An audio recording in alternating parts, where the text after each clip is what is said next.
I've been feeling fine. It's easier to say that I'm alright. I've been looking for a sign. Do it is right, do it is right. I've been feeling fine. It's not easy to say what's on my mind. So lately I've been losing track of time. Do it is right, do it is right.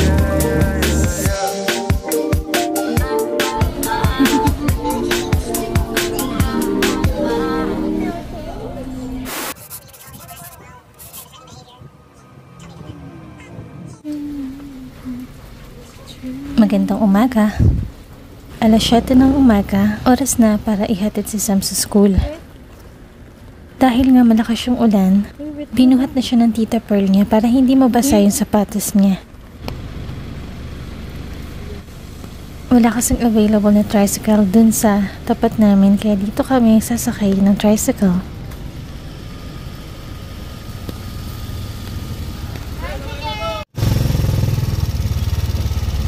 Hindi na kami naglakad kasi maulan nga. Baka mabasa pa si Sam, kaya nag-tricycle na lang kami papasok ng school. Pero usually naglalakad lang kami ni Sam kasi malapit lang naman yung school sa bahay.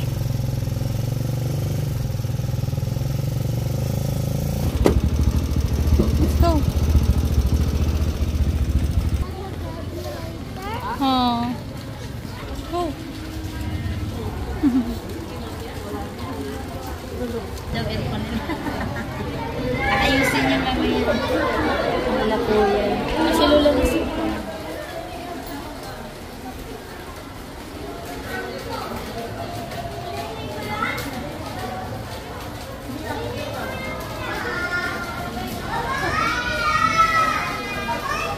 Pagkatapos ko ihatid si Sam, maglalakad na lang ako pa uwi. Ito nga madalas kong almusal, champorado nila ate.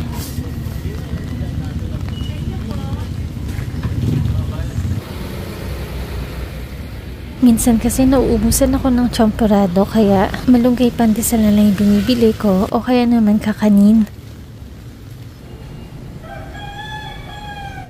Siyempre, hindi ako kumakain ng champorado na walang gatas sa ibabaw. Tapos pag uwi ko sa bahay, wala pala kaming gatas, ubus na. Kaya maghahanap tayo ng gatas na mura lang kasi ako lang naman yung kakain.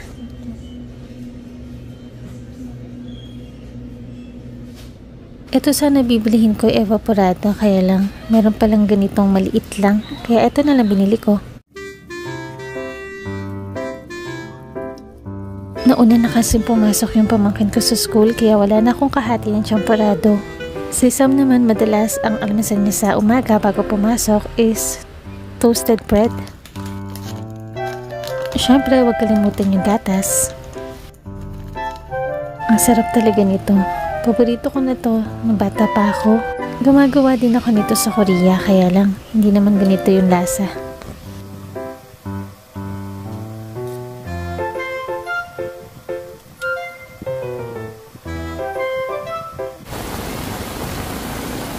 Ayan, ang lakas pa rin ng ulan. Yung dalawa, pagkagaling sa eskwelahan, ayan, naglaro na ng ulan.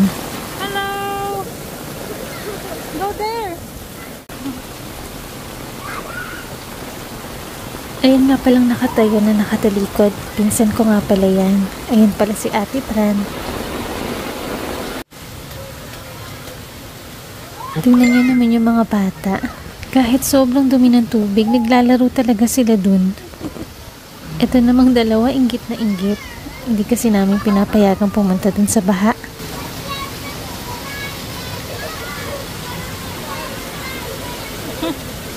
Kaya okay lang, tiisin na lang namin kahit mukhang nakakaawa kasi magkasakit yung dalawa.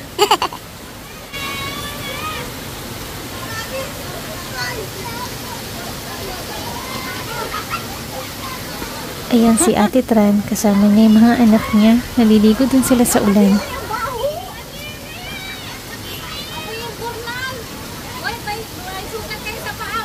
Sobrang simple na ng pamumuhay dito sa Pilipinas. Kahit ang baho ng baha, masaya pa din, diba?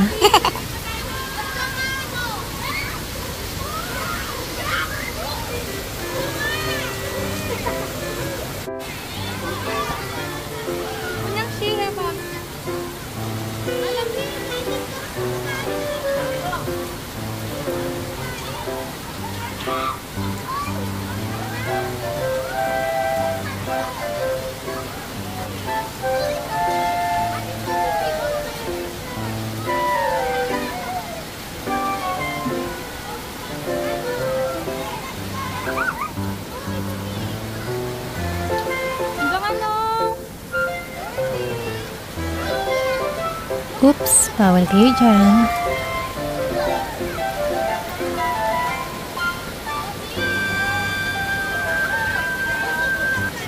Bandang gabi, medyo tumila na yung ulan.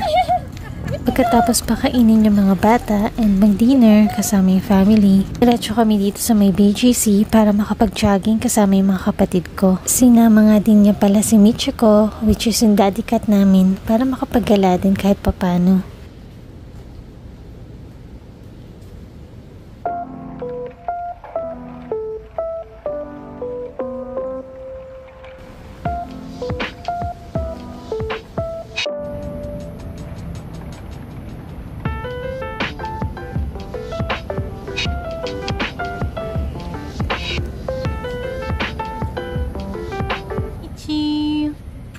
Michi. Walang ganda naman yan. Paano na yan? Shop. Kayak ni Pearl.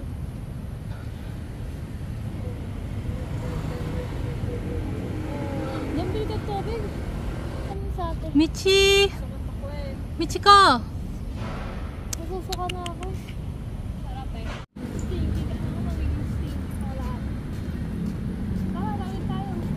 Mauna ka. After 1 hour, pauwi na kami. Pero mag-stop over muna kami sa 7-Eleven para bumili ng water.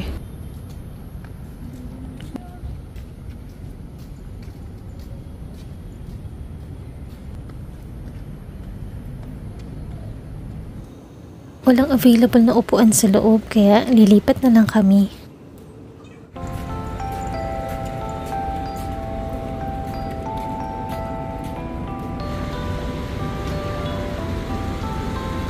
Maglalakad lang din kami pa uwi kasi malapit lang naman to sa bahay. Tsaka nakaka-enjoy kasi ang ganda-ganda ng BGC.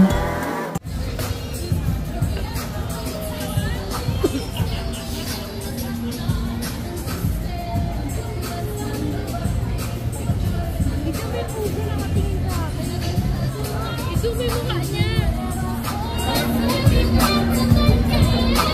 Ay, nalito.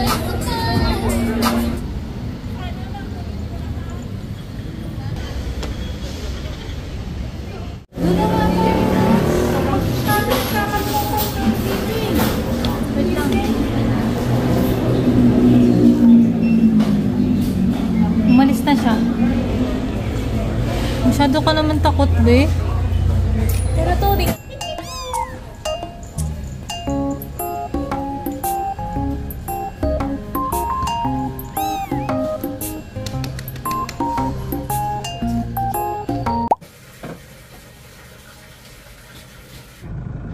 Sisento ko na po.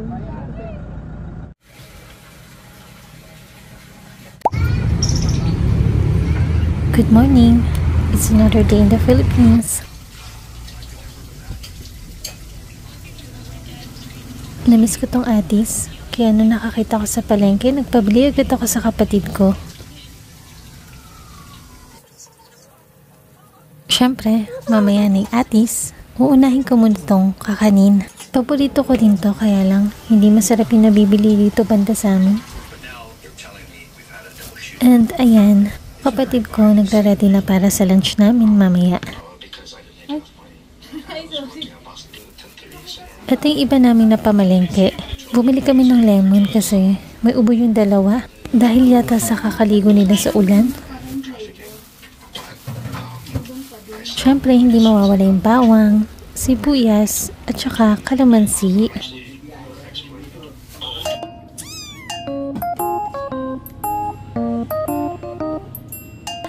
Of course, hindi makakalimutan pakainin yung mga babies.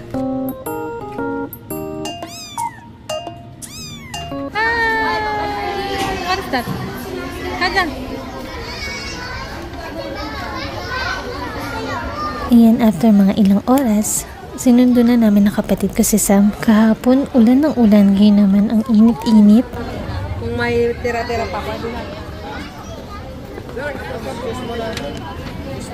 Ayan, meron pang pa-service sa school, kontra bulate, libreng pampurga para sa mga estudyante.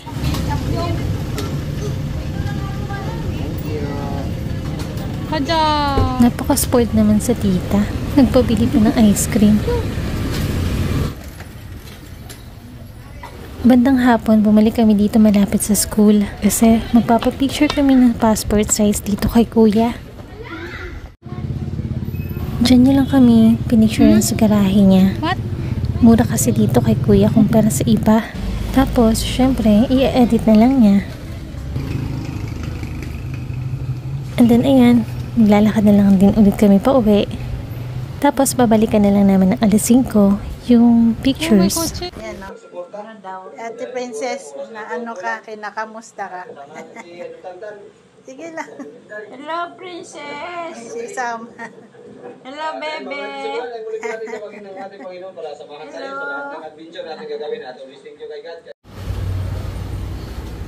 Habang may free time, bumili na kami ng kapatid ko ng pangkulay sa buhok. Papakulay nga pala ako, para maiba naman.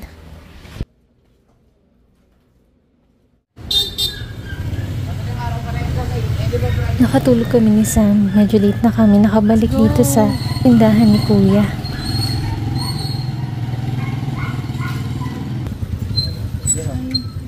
Thank you. Let's go.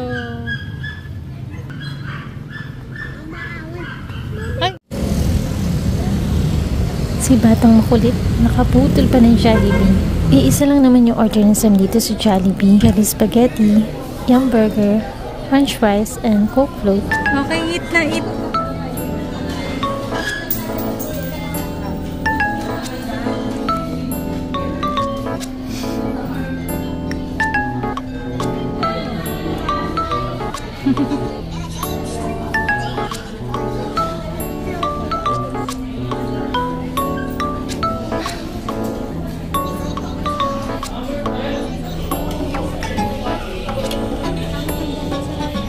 Mommy, I can see you.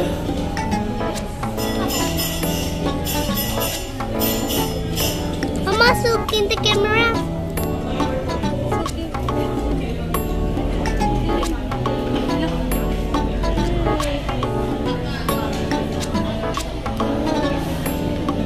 Sobrang saya ni Sam na dinala ko siya dito sa Jollibee. Kaya nakailang ulit ng halik si Sam nung gabi ngayon. Nag-sorry din ako sa kanya kasi sabi ko kailangan namin magtipid kasi maubos yung pera namin agad. Ang dami kasi namin gastusin sa mga papeles.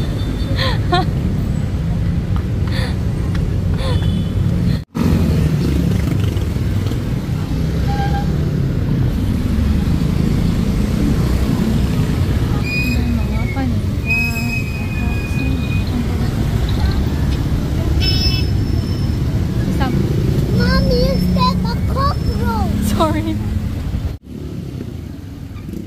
Nag-stop over muna kami dito para bumili ng shawarma with rice para sa kapatid ko. What? Ma? Now, when the dad went there and you're gonna be shot? Mommy? When? Nag-away kasi kami ng kapatid ko kaninang umaga kaya magsasorry ako.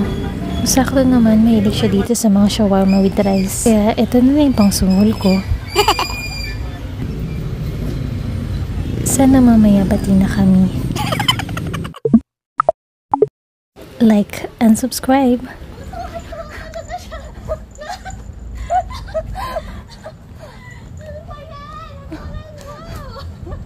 Ang ganda ng ilaw, nakakainis, hindi pa dinaret. Dali!